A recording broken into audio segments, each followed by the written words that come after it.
Et là, il faut être comme moi, il ne faut pas avoir de cheveux, comme ça c'est beaucoup plus pratique.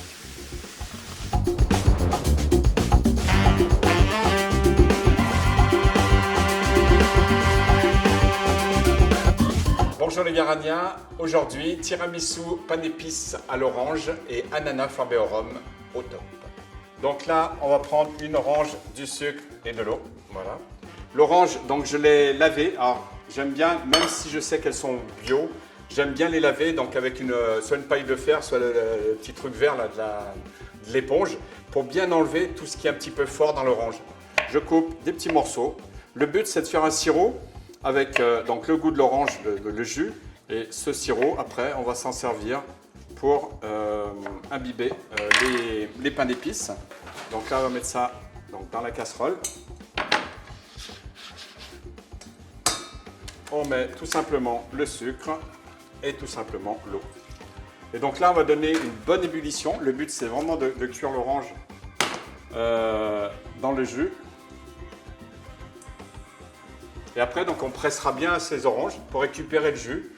Et après, on va mélanger ça pour tremper avec du marsala. Sinon, j'aime bien aussi avec l'amaretto, mais ça vous donne un goût supplémentaire d'amande qu'on aime ou qu'on n'aime pas. Mais voilà, c'est juste un peu du vin cuit. Donc là, on n'hésite pas à écraser un petit peu donc les oranges pour vraiment garder tout le goût de la peau. Hein. Voilà, donc là, on va baisser un tout petit peu, comme ça, on va laisser un petit peu cuire. Ensuite, on va tout de suite flamber les ananas, comme ça, on va les faire un petit peu refroidir. Donc les ananas donc, que j'ai coupés de gros morceaux pour un peu plus de mâche. Donc le but, c'est que sans matière grasse, sans rien du tout, je mets donc les ananas. Le but, c'est vraiment d'évaporer au maximum l'eau qui peut contenir oui, l'ananas. Alors ça va dépendre des ananas, il y a des ananas qui vont être très juteux.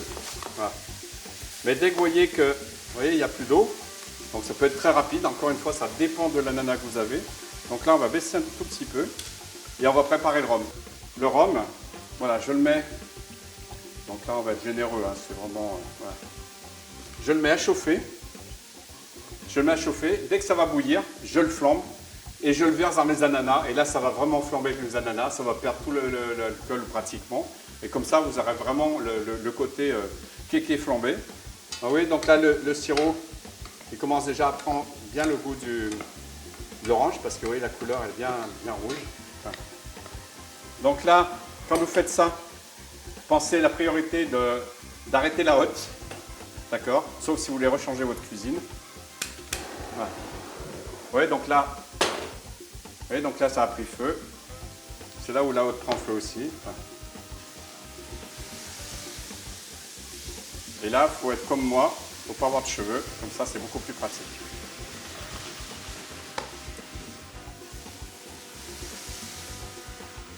Voilà.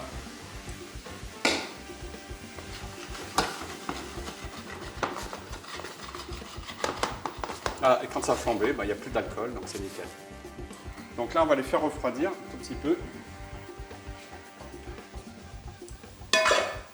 Pour éviter de se brûler. Et là, on va aussi passer notre jus pour le faire refroidir. Voilà. Et le but, c'est vraiment d'écraser toute la pulpe pour récupérer tout le parfum. Voilà. Vous voyez, donc là on a un jus. Alors il est rose parce que c'est des oranges sanguines, hein, sinon il va être jaune. Et donc là on va faire refroidir les deux ingrédients. Donc là, pendant que notre jus d'orange refroidit et nos ananas flambés au rhum refroidissent aussi, on va s'attaquer à la crème donc mascarpone tiramisu. Donc là, on va, donc j'ai trié les blancs d'œufs. On va monter au mélangeur, ça m'évitera de monter à la main, mais sinon monter à la main ou au petit mixeur, c'est exactement pareil. Donc le sucre, en gros, oui, pour le tiramisu, je mets carrément tout mon sucre dedans et je fais monter mes blancs. Et l'avantage, c'est que l'albumine va coaguler avec le sucre et en plus de ça, va bien tenir comme si c'était un sirop et un peu élastique. Et après, c'est pareil, les techniques, il y en a qui font monter petit à petit, il y en a qui font monter rapide. Moi, vu que j'aime pas perdre du temps, je monte à fond. Donc là, les blancs sont montés. Ça va faire du bruit. Voilà. Donc je vous dirais bien, comme certains disent bec d'oiseau et tout, enfin, bon ils sont fermes, quoi, c'est tout, vous voyez. Donc là ils tiennent bien, ils sont bien brillants parce qu'il y a du sucre. Hein. Voilà, donc là les blancs sont montés, on va les mettre de côté. Là on va travailler donc avec le mascarpone. Donc là, le jus d'orange qu'on a fait tout à l'heure doit être frais. Donc je vais en sortir, je vais en mettre un tout petit peu dedans pour un petit peu liquéfier le mascarpone pour que les blancs d'œufs soient plus faciles à mélanger. Donc là, on a nos ananas froids et notre jus d'orange. Donc là, je mets un tout petit peu de jus d'orange, hein, juste pour liquéfier et donner un peu de parfum. Voilà. Ensuite, je vais rajouter. Donc là, il y avait 3 blancs, ben, il y a 3 jaunes. Hein. Voilà.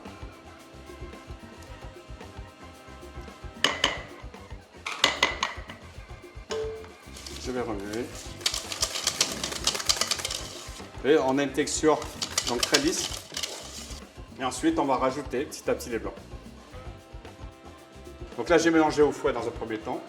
Et après, donc, je vais mélanger à la maryse. Vous voyez, donc j'ai un mélange qui est très léger. Donc un mélange qui tient bien. On va le mettre de côté. On va s'en servir tout de suite. Donc là, ce qu'on va faire dans notre jus d'orange, on va mettre donc ce que je vous disais. Un peu de marsala, donner un petit peu de goût.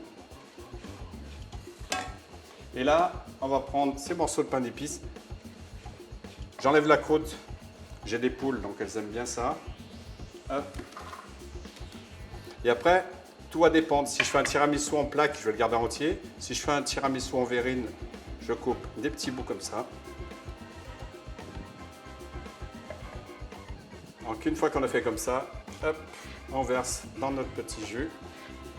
Et là le but, voilà, c'est d'enrober notre pain d'épices avec notre jus. Donc on a notre pain d'épices, notre crème tiramisu et nos ananas. Et après, donc voilà, on va travailler avec. Donc là, c'est des verres à cocktail. Hein. Donc là, on met dans l'ordre qu'on veut. Moi, j'aime bien les fruits dessous et au milieu. Ma crème à tiramisu à la poche, comme ça, ce sera beaucoup plus propre. Donc le but, c'est de mettre un petit peu de crème dessous. Donc voilà, on va partager un petit peu les couches. Donc là, un petit peu de crème. Voilà. Donc là, je mets un petit peu de morceau d'un pain d'épices, pardon, et j'essaye de le mettre autour, comme ça on va le voir par transparence. Ouais. Donc là, on n'hésite vraiment pas à mettre le jus avec. Je vais remettre un petit peu de crème.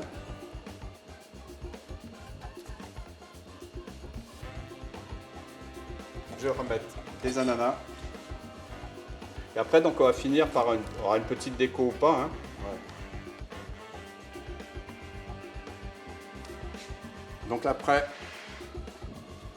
ben, traditionnellement, hein, donc un peu de poudre de cacao. C'est vraiment dans le côté traditionnel, hein, on n'est pas vraiment obligé. Mais j'aime bien quand même ce qui est tradition. Voilà. Après, mettez-en pas trop parce que ça apporte un peu d'amertume quand même à la crème. Donc voilà, donc c'est un dessert que j'aime beaucoup parce qu'il est frais, plein d'arômes, plein de parfums, plein de subtilités. Et ça fait vraiment gourmand. Vous voyez, il y a l'ananas, il y a les fruits, on le sent que c'est juté, le petit pain d'épices qui commence un petit peu à remouiller. Et puis toute cette crème qu'on sent tout de suite que c'est léger. Donc je vous souhaite un bon appétit avec ce dessert que je raffole. Fouillons, à bientôt.